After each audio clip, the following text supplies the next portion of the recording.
Hi everyone. In this lecture, we are going to discuss about tinnitus retraining therapy. Tinnitus retraining therapy follows the neurophysiological model as proposed by Jastreboff. Tinnitus is a perception of a hissing sound or a ringing sound within the head of an individual, even in the absence of a physical sound in the acoustic environment. Now, this tinnitus perception induces distress only in 25% of the population who are suffering from tinnitus. There is no correlation between the distress perceived and the psychoacoustic correlates of tinnitus, which is the pitch of the tinnitus perceived and the loudness at which an individual perceives the tinnitus is not related to the severity of the distress a person is experiencing because of tinnitus. Also, the quality of life change due to tinnitus is not correlated with the pitch and loudness of the tinnitus perceived by an individual. Also, it is not going to determine the treatment outcome. It is more of perception. The Jastreboff's neurophysiological model is used to explain how the auditory system works when a new sound is perceived. So the major centers of auditory perception is the auditory periphery, the peripheral end organs of the hearing system or the auditory system, auditory subconscious, the neural structures which is going to detect the sound and process the sound, the auditory cortex and other cortical areas where these detected sounds are perceived and evaluated for understanding purposes. Now, based on the perception and evaluation, the other systems like limbic systems, which control the emotions, and autonomic nervous system, which helps in the flight or fight responses of our body, is going to interlink with each other. Now, when a new sound is introduced to the auditory periphery, all these centers get neutral activation in order to perceive and evaluate what kind of sound is coming and how important it is. Therefore, there will be neutral activation across all the subsystems. When there is a familiar sound, but if it is non-significant, for example, as fan sound in an acoustic environment. So a fan sound is a familiar sound. We know that it comes from the fan, but it is non-significant. So immediately when the fan is turned on, our attention will be focused towards the fan sound. But later as the time progresses, we do not perceive the sound in the environment. That is because the auditory subconscious detects the fan sound, processes and tells that it is non-significant. So it is going to send a feedback information going to reduce the activity at the level of auditory periphery for this particular sound. Hence, there is no perception of this sound happening in the auditory cortical area. But if that familiar sound is going to be significant in case of a speech signal, then once it is detected and processed at the level of auditory subconscious, it is going to be feed forward with a greater activation. You can see the thickness of the arrow marks for greater activation and reduced activation. Okay, so greater activation goes to the auditory cortical areas in order to perceive the speech sound, evaluate it and understand it. Depending upon the tone with which the speech sound is going to come, the other systems like autonomic nervous system as well as limbic nervous system is going to help in creating reactions and how fast we are going to respond to it. For example, if this familiar sound is a music, a soothing music, then even before it is being processed in the cortical areas, the music is going to affect the limbic system and calm ourselves. It is going to give a pleasant experience. Okay. Also, based upon the lyrics, it is processed the cortical areas, and if the lyrics is going to be having strong linguistic content, depending upon that, the limbic system will get activated. Now, imagine if this familiar sound and a significant sound is a dog barking. So we hear the sound, even if you don't see the dog, just by hearing the dog barking, we'll get a fight or flight response. That is because it is going to directly stimulate the limbic system. Again, it is going to stimulate the autonomic nervous system, which is going to sharpen our hearing and diverts our attention towards that particular dog barking sound in an acoustic environment. Or it can also be processed in the auditory cortical area if the same dog is our pet.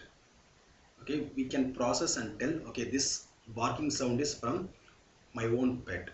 and that is going to create as a different kind of emotions and different kind of reactions towards that particular sound. So if it is significant sound, the neural activity is going to be greater. Now let us see what happens in tinnitus. In tinnitus, there is no sound in the external environment. Hence, the auditory peripheral region is not going to get activated. But due to some subtle damage in the auditory pathway, at the level of auditory subconscious, the auditory system is detecting some kind of sound. This is what we call as tinnitus. Now, during the initial stages of tinnitus, it is a new sound what is being perceived by an individual. Hence, all the system gets neutral activation. We can also see that within the neural structures, there is shaded. So these shadings are very light in nature. So neutral reactions are happening in all the auditory system. But once the individual associates this tinnitus to a negative reaction such as fear, getting afraid that something is happening within myself, that is why I'm able to hear some unwanted sounds which is not actually present in an environment. This fear is going to make the person pay more attention towards the tinnitus in order to evaluate why he or she is hearing the tinnitus, what might happen to him. So this conscious thinking about tinnitus is going to increase the neural activity within different structures, different neural connection pathways. Also, the feedback and feed forward mechanism is also getting more stronger, even in the absence of sound in the external environment. This vicious cycle is going to increase the perception of tinnitus. Though the tinnitus or the problem which is causing the tinnitus is same, but this more consciousness and more attention diverted towards this abnormal perception of tinnitus through the limbic system and autonomic nervous system is going to increase the neural activity within the system, also between the systems. This is at this point where the patient reports that the tinnitus is affecting their quality of life. They are not able to pay attention towards their day-to-day life activities.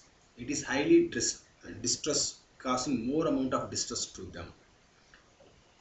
Now, tinnitus retraining therapy aims to break this vicious cycle. Tinnitus retraining therapy aims at the habituation of tinnitus. Tinnitus cannot be cured completely, but we can habituate the perception of tinnitus, as habituation is a normal phenomena. It is most commonly found and is a necessary function of a human brain. Tinnitus habituation has two goals. The first one is habituation of reaction and habituation of perception. Habituation of reactions happen in such a way that the neural connectivity or the neural activity from the auditory cortical areas to the limbic system and to the autonomic nervous system is blocked. So the feed forward mechanisms from the cortical area to the limbic system and autonomic nervous system can be controlled by the habituation of reactions. The person is retraining his own central nervous system not to react for the perceived tinnitus. So tinnitus will be perceived, but he or she is focusing not to react for that particular tinnitus perception.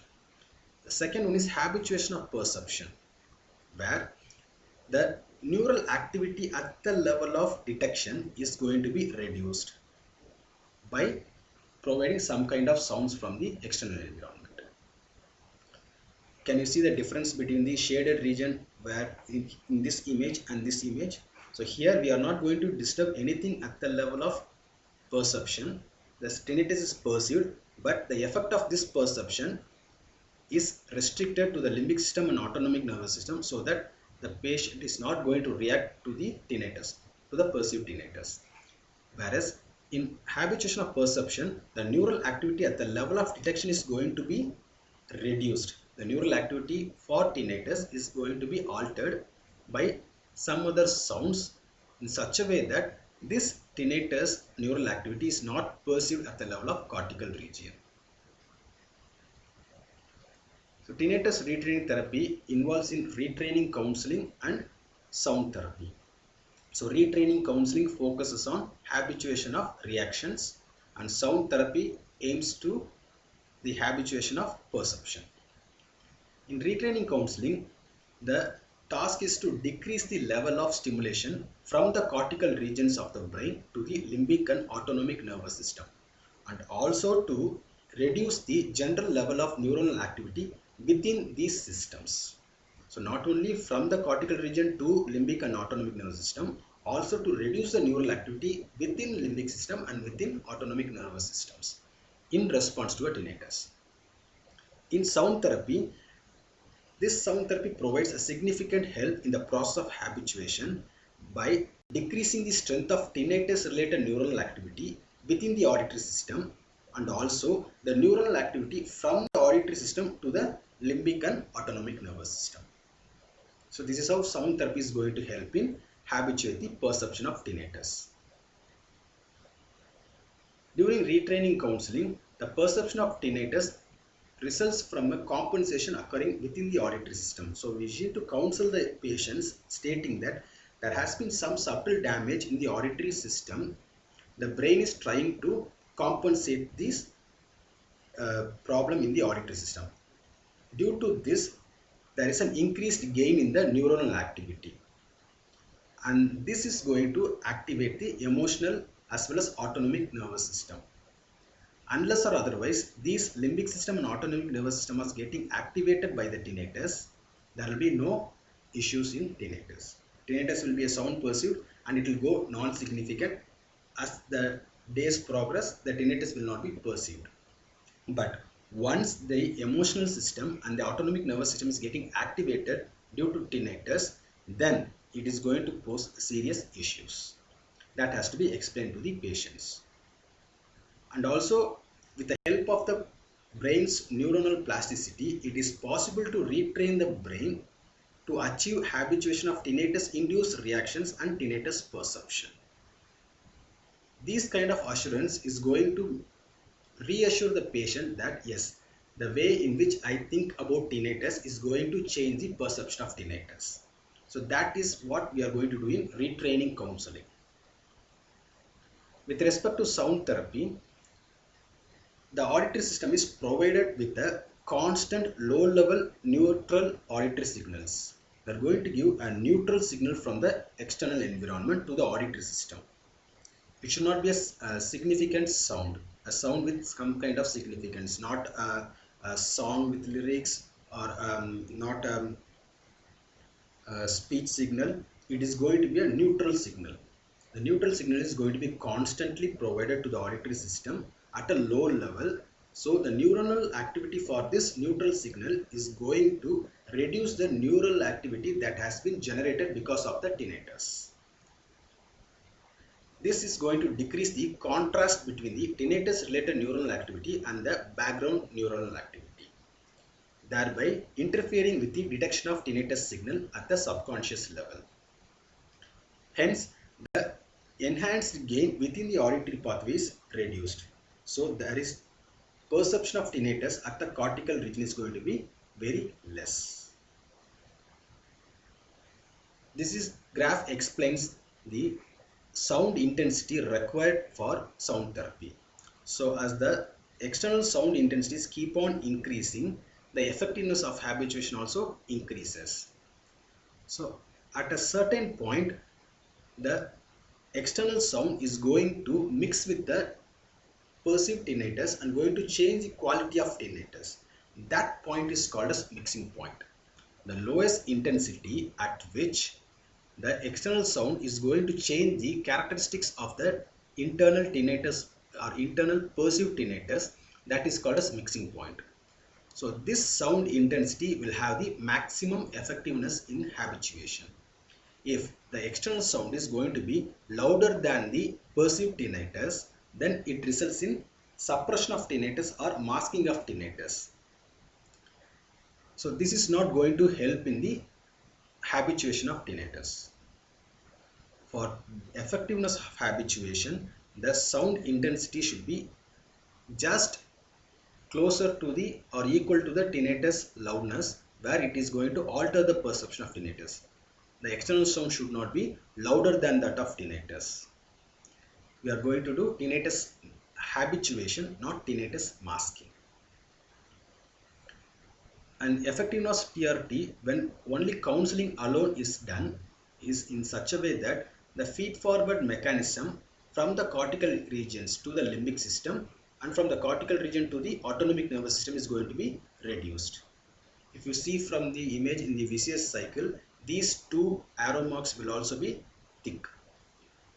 Whereas with counseling, the perception or the reaction towards the tinnitus from the cortical region is going to be reduced.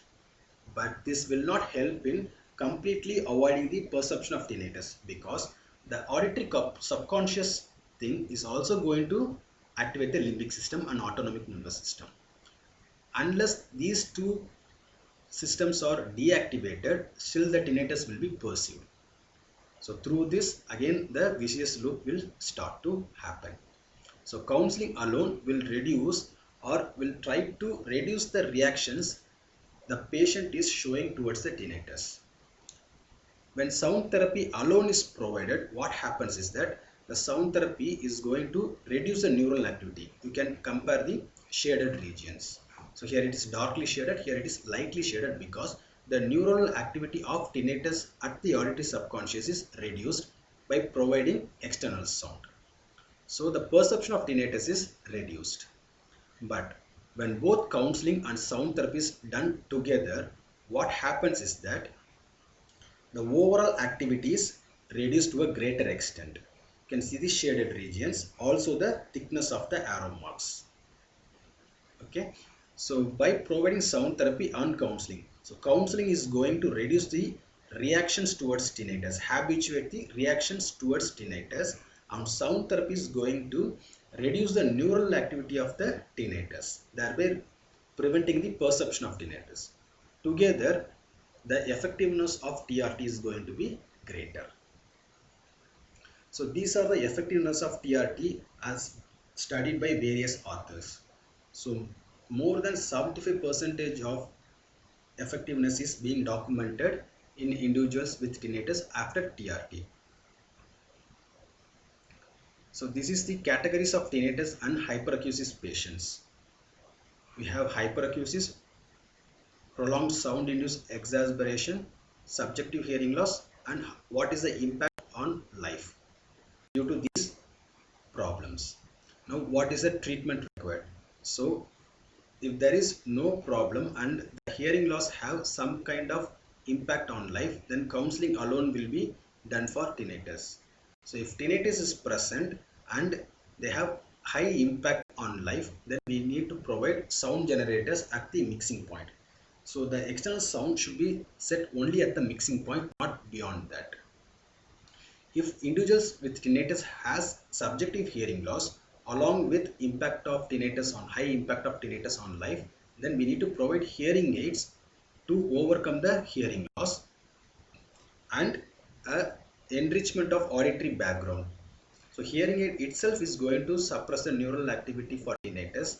Also, a rich background auditory information is going to again reduce the contrast between the neuronal activity for tinnitus and the background neuronal activity.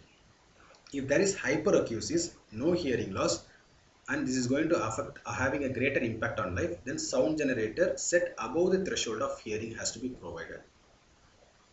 So based upon the criteria, this table can be used to choose what type of treatment has to be given for individuals with tinnitus. So in conclusion, tinnitus retraining therapy is not a cure for tinnitus. Tinnitus is not alleviated. It is based on a well-proven model, which is Jastroubov model, neurophysiological model of Jastroubov. The effectiveness of tinnitus retraining therapy is well proven and it has no side effects. Also, this therapy can be implemented over a finite amount of time. It can also be used on all patients with tinnitus. These are the references used for this particular lecture. Thank you.